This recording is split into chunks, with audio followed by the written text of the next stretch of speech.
इस बात को तो अब मैं भी मानता हूं कि मीटिंग कर लेनी चाहिए, फ्यूचर डिस्कस हो जाना चाहिए, सही समय आ चुका है। पर भाई रोको का फ्यूचर नहीं, जीजी और अगरकर का फ्यूचर। ये आखिर कैसे इनके हिसाब के ये old age rusty dusty unfit रोको शतक पे शतक पेल रहे हैं और इनके हाथों बनाई गई हमारी new generational talented test team को अपोनेंट्स हमारे ही घर पर पेल रहे हैं। देखो भाई मीटिंग तो बनती है, बताओ यार एक टीम का एक बंदा एक ही इनिंग में दोनों टीमों के हेड कोचेस को आखिर कैसे किलसा सकता है। कोहली भाई ने करके दिखा दिया। एक वो अपना ग्रोवेल करा देने वाला शुक्री फुकरी और दूसरे हमारे जीजी साहब। भाई हमारे किंग ने क्या शतकीय इनिंग खेली है यार। लिटरली अगर घंटे के किंग के अंदाज में इसका रिएक्शन दूं, आई वाज लाइक ओ हो बूज बम्प्स। माही भाई के फार्म हाउस में ऐसा कौन सा हुक्के का फ्लेवर चला है, हमारे विराट भाई आगे निकल निकल के छक्के मार रहे थे। ऐसा फील हो रहा था कि एक आधा दो गेंदे तो माही भाई के फार्म हाउस तक ही पहुंचा देंगे। और अगर तुम्हें ये लग रहा है कि ये कोई बड़ी बात नहीं है तो मैं आपको बता दूं कि 2023 ओडीआई वर्ल्ड कप के बाद 381 बॉल्स के बाद पहला छक्का मारा था विराट भाई ने हमारी इस पारी में। और फिर मजाल है कि विराट भाई रांची में बस एक छक्का लगा के रुक जाते, 7 छक्के लगा दिए, सीधा माही भाई को ट्रिब्यूट दे दिया। हाँ मतलब माही भाई को दिया है या फिर माही भाई के फार्म हाउस वाले पदार्थ से इन्फ्लुएंस होकर जीजी भाई के अंदर तक दिया है वो नहीं पता, पर ट्रिब्यूट दिया तो है। विराट की ये 83rd इंटरनेशनल सेंचुरी थी, 52nd ओडीआई सेंचुरी थी और इस पारी में आप ये कह सकते हो कि हमने विंटेज विराट देखा है। वो विराट जो हम ओवर द ईयर्स देखे हैं, जो भारतीय सरजमी पर जब खेलते हैं तो बॉल 1 से डोमिनेट करते हैं, वैसे ही किंग कोहली इस पारी में नजर आए थे। डेफिनेटली बैटिंग फ्रेंडली सरफेस थी, लेकिन उस सरफेस का भी सही इस्तेमाल किंग कोहली ने इस पारी में करके दिखाया। बॉल 1 से एक बेहतर टच में नजर आया, शुरू में थोड़ा सा सिंगल डबल करके स्ट्राइक रोटेट करने की कोशिश की और उसके बाद जब उन्हें समझ में आया कि बड़े रन्स बोर्ड पर लगाने हैं तो टाइम पर कमाल के एक्सेलरेशन किए। और मेरे लिए उनकी इस पारी का सबसे बेहतर हाईलाइट शतक नहीं था, बल्कि शतक के बाद जिस तरीके से उन्होंने पारी को एक्सेलरेट किया, वो 100 से 135 रन के बीच का जो डिफरेंस उन्होंने ऑलमोस्ट 15 गेंदों में कवर किया, वो मेरे लिए रियल डिफरेंशिएटर था। क्योंकि भाई को ये बात पता था कि ये जो रन मैंने बनाए हैं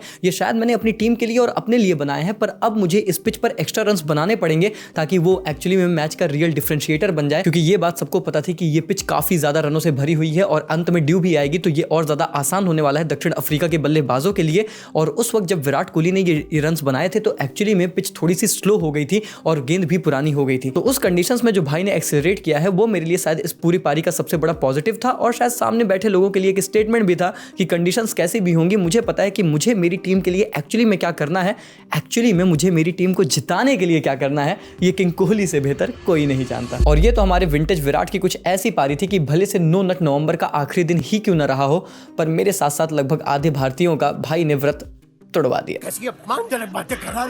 और सारे हेटर्स को रोको ने शायद एक बार फिर से जवाब दे दिया है कि भाई साहब अब बंद कर दो पूछना, हर एक पारी हमारे लिए एग्जाम बनाना बंद कर दो, क्योंकि हम तुम्हारे सबसे सीनियर खिलाड़ी हैं और हम सीनियर की तरह रिस्पॉन्सिबिलिटी लेकर खेल रहे हैं और 2027 विश्व कप में खेलेंगे। हमारे लिए ये जो हर पारी आप लिटमस टेस्ट बना रखे हो ना, अब ये करना बंद कर दो। क्योंकि ऑस्ट्रेलिया सीरीज में शायद लोग यही कह रहे थे कि यार देखो सीरीज तो हम हार गए थे, अब उसके बाद तीसरे मैच में जाके तुम परफॉर्म कर दो तो क्या ही फर्क पड़ता है। गौतम गंभीर ने खुद ही बोला कि सीरीज हारने के बाद मैं इंडिविजुअल परफॉर्मेंस तो सेलिब्रेट नहीं करता। हाँ वो बात अलग है कि खुद पर बात आए तो भूल जाता हूं और प्रेस कॉन्फ्रेंस में जाकर बोल देता हूं कि एशिया कप और चैंपियंस ट्रॉफी मैंने ही जिताई है एज अ कोच। और एक्चुअल में जो लोगों का जेन्युइन सवाल था वो ये था कि भाई हम ये मानते हैं कि आप 3 मैच 5 मैच की सीरीज खेलोगे, एक आधा 2 मैच में फ्लॉप रहोगे, पर इतने बड़े खिलाड़ियों की फिर फॉर्म में आओगे, रन बनाओगे। पर बात यह है कि क्या आप कंसिस्टेंटली रन बना सकते हो, वो भी इतने बड़े बड़े ब्रेक्स के बाद, क्योंकि आप ओडीआई क्रिकेट ही तो खेल रहे हो, बीच में तो अब आपके लिए लंबा ब्रेक होता है। अब वर्ल्ड कप में जाते हुए हम ये तो एक्सपेक्ट नहीं कर सकते ना कि भाई बंदे आएंगे 4-5 मैच में नहीं चलेंगे फिर उनकी फॉर्म वापस आएगी। वर्ल्ड कप में आप ये उम्मीद नहीं करते क्योंकि तब तक तो बहुत देर हो जाएगी। So you have to perform in every game. और इसीलिए इस पहले ही मैच में दोनों का परफॉर्म कर देना उस चीज पर भी मुहर लगाता है कि भले से हम ब्रेक के बाद आएंगे, हम और भी ज्यादा हंगर के साथ आएंगे, और भी ज्यादा रनों के साथ आएंगे, और भी ज्यादा फिट होके आएंगे। आई मीन रोहित भाई को ही देख लो, मुझे तो लगता है रोहित भाई ने कसम खा ली है कि ये साला उत्कर्ष से भी पतला होके ही मानना है। क्या ट्रांसफॉर्मेशन है यार ये। ओडीआई वर्ल्ड कप से उठाकर तुम साउथ अफ्रीका सीरीज तक देख लो, भाई क्या बंदे ने ट्रांसफॉर्म किया है। और लोग कह रहे हैं ऐसे ही चलता रहा तो न्यूजीलैंड सीरीज के बाद तो भाई साहब गायब ही हो जाएंगे। हेलो मोटा था तो भी मजाक उड़ाते थे, पतला हुआ तो भी मजाक उड़ा रहे, करूँ तो करूँ क्या। अरे आप और विराट भाई जो कर रहे हो बहुत अच्छा कर रहे हो, करते रहो। आई मीन खड़े खड़े जीजी साहब की गांड जलाना इतना आसान भी थोड़ी है। अब डेफिनेटली हमारे मेन खिलाड़ी कुछ इंजर्ड थे, लेकिन उसके बावजूद भी जो हमारी प्लेइंग 11 का इस मैच में हलवा बनाया गया, और स्पेशली बैटिंग ऑर्डर का नंबर 4 से 7 के बीच हमारे लिए बैटिंग कर रहे थे ऋतुराज गायकवाड़, वॉशिंगटन सुंदर, केएल राहुल एंड रविंद्र जडेजा। और अगर मैं आपको इसका थोड़ा पर्सपेक्टिव दिखाऊं तो हर एक टीम जो कि वर्ल्ड कप विनिंग टीम रही है उसका ओडीआई कॉम्बिनेशन आप नंबर 4 से 7 के बीच ओवर द ईयर्स देखो। 2011 में हमारे लिए थे कोहली, यूवी, धोनी, रैना। 2019 में इंग्लैंड के लिए Eoin Morgan, Stokes, Buttler and Moeen. 2003 में थे Martin, Symonds, Lawrence, B1 Lehmann. 2007 में थे माइकल क्लार्क, साइमंड्स, हसी एंड वॉटसन। ये सारे ऐसे खिलाड़ी थे कि अगर आप लिटरली सामने वाली टीम को 3 डाउन भी कर दो फॉर एब्सोल्यूट 0 रन्स तो भी आपके लिए ये फाइट बैक करके मैच जिता दें। अब मैं ये नहीं कह रहा कि ये हमारी फाइनल 11 है, और ये बात तो मैं बिल्कुल भी नहीं कह रहा कि ये खिलाड़ी कुछ कम है किसी से, पर रियलिटी में मैनेजमेंट की बताना चाहता हूं कि आखिर वो एक्चुअल में सोच क्या रहे हैं। आई मीन ऋतुराज गायकवाड़ जिसने लिस्टे में इतना बेहतर किया है, एज एन ओपनर जाकर वो बंदा परफॉर्म कर रहा है और आप उस बंदे को नंबर 4 पर लाकर खड़ा कर दिए। अब अगर इस मैच में वो फ्लॉप हो गया, और मैं मानता हूं कि ये पूरी सीरीज में अगर खुदा ना खास्ता उस बंदे के रन नहीं आए, तो क्या आप उस बंदे को जो ओपनर के स्लॉट पर इतने रन बनाया है उसे नंबर 4 की पोजीशन से जज करोगे और बोलोगे कि भाई हमने तो मौका दिया था और तुमने परफॉर्म नहीं किया? और चलो यार, गायकवाड़ का तो एक सेंस में मैं ये भी मान सकता हूं कि ठीक है आपके पास ओपनिंग स्लॉट नहीं है, टॉप ऑर्डर परफॉर्म कर रहा है, और कहीं ना कहीं शायद क्या आपके मन में ये भी है कि यार फ्यूचर में चलते हुए ऋतुराज गायकवाड़ हमारे लिए नंबर 3 खेल सकता है आफ्टर विराट कोहली, इसलिए हम उन्हें मिडिल ऑर्डर में ट्राई कर रहे हैं। मैं चलो ये भी मान के चल जाऊंगा, पर उसके बाद नंबर 5 पर वॉशिंगटन सुंदर आना, केएल राहुल का जबरदस्ती नंबर 6 पर चले जाना।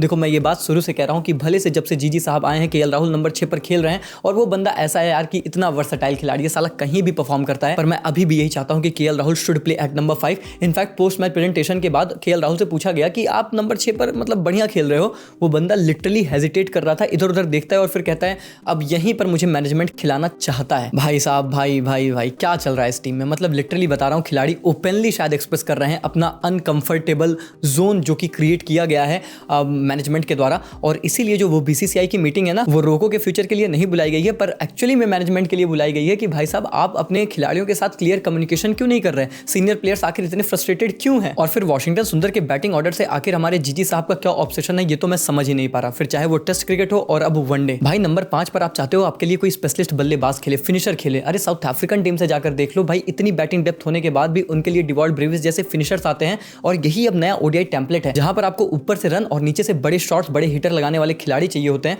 मुझे पता है कि हार्दिक पांड्या अल्टीमेटली टीम में आ जाएंगे और वो रिप्लेस कर जाएंगे वॉशी जडेजा में से किसी एक को, बट स्टिल आई फील कि जब हमारे मेन खिलाड़ी अनअवेलेबल थे तो शायद एक विंडो ऑफ अपॉर्चुनिटी यहां पर खुली थी कि आप एक pure batter, someone like may be Rinku Singh और may be even Rishabh Pant जो आपकी टीम में है, पर आप उन्हें मौका नहीं दे रहे हो। मुझे पता है कि भाई वो ओडीआई क्रिकेट में कोई बहुत प्रूवन खिलाड़ी रहे भी नहीं है, उनकी लास्ट 10 इनिंग्स आप उठाकर देखोगे तो कंसिस्टेंटली कोई परफॉर्मेंस आती भी नहीं है, पर रखना तो आपने बैकअप में उन्हें है ही ना। आप लगातार बैकअप में रख रहे हो, खिला तो वैसे भी नहीं रहे हो। शायद ये सबसे बेहतर मौका होता कि आप उन्हें खिला लेते, एक आधा मैचेस देते कि हाँ भाई अगर कल को हमें तुम्हारी बैकअप में जरूरत पड़ी तो देखते हैं कि तुम हमारे लिए क्या कर सकते हो। पर वही बात है कि कुछ डिसीजंस जीजी साहब के सिर्फ जीजी साहब ही प्रूव कर सकते हैं, हमारे तुम्हारे बस की बात नहीं है। पर भाई मैंने बस आज इतना प्रूव होते देखा है कि बर्गर कभी कभी पानीपुरी पर डोमिनेट कर जाता है, स्पेशली अगर आप लेफ्ट हैंड से खा रहे हो। आई मीन पानीपुरी वाले हमारे जायसवाल भाई को नांद्रे बर्गर ने आउट कर दिया ना, वो भी लेफ्ट आर्म पेसर। अच्छा चलो मान लिया कि जोक बहुत ही क्रिंज था, पर भाई आउट टू वे, और लेफ्ट आर्म पेसर के अगेंस्ट यशस्वी जायसवाल को थोड़ा सा काम करने की जरूरत है। अगर मैं गलत नहीं हूं तो नांद्रे बर्गर ने इसके पहले भी जायसवाल का शिकार कर रखा है। सो जायसवाल भाई थोड़ा सा संभल जाओ, एक तो वैसे भी आपको ओडीआई में मौके मिलते नहीं है, फाइनली शुभमन भाई नहीं खेल रहे थे तो आपको मौके मिले,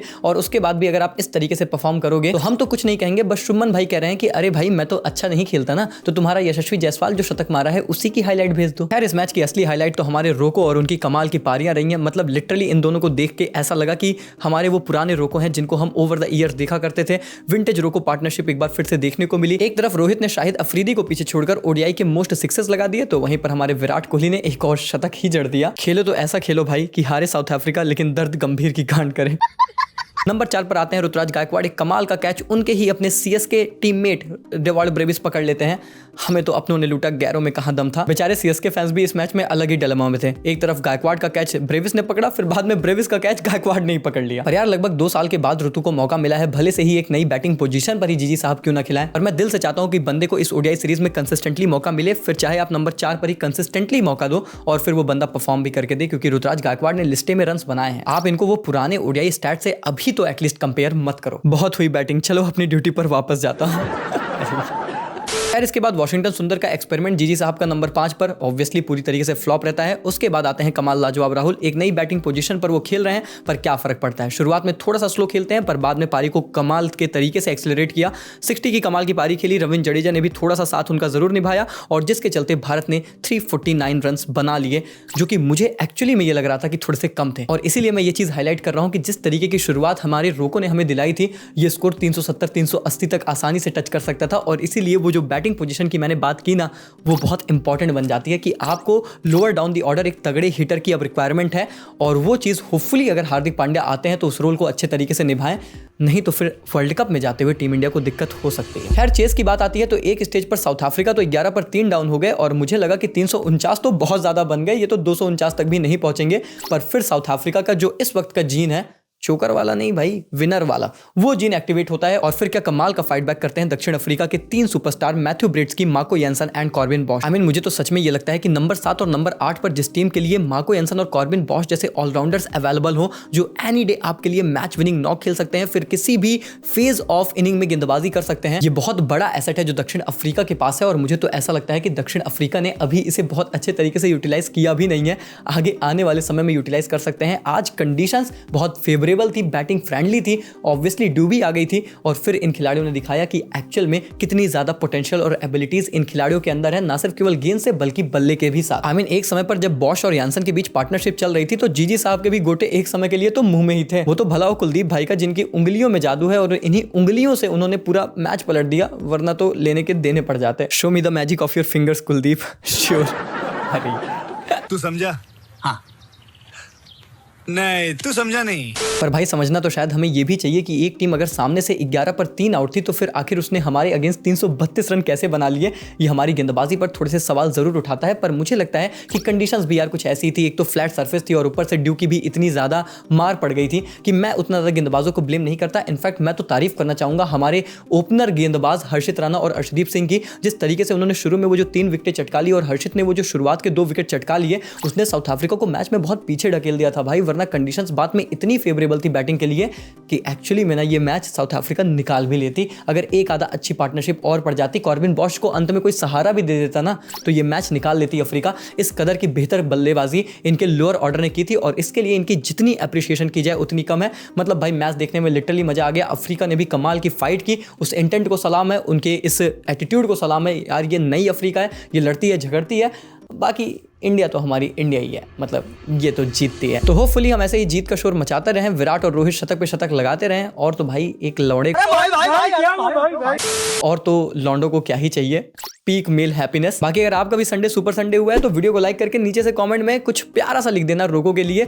और प्लेइंग 11 को लेकर आपके क्या विचार हैं, क्या कोई बदलाव भारतीय टीम में होना चाहिए, ऋतुराज गायकवाड़ को नंबर 4 पर खिलाना क्या सही है, वॉशिंगटन सुंदर का 5 पर आना, इस पर क्या सेंस बना पा रहे हो तो मुझे कमेंट्स में जरूर बताओ। बाकी वीडियो को लाइक करके चैनल को सब्सक्राइब करके जाओ ताकि इस तरीके के इंटरेस्टिंग मैच रिव्यूज आप लोगों तक पहुंचते रहे। मिलते हैं तब तक के लिए, take care, goodbye, thank you so much.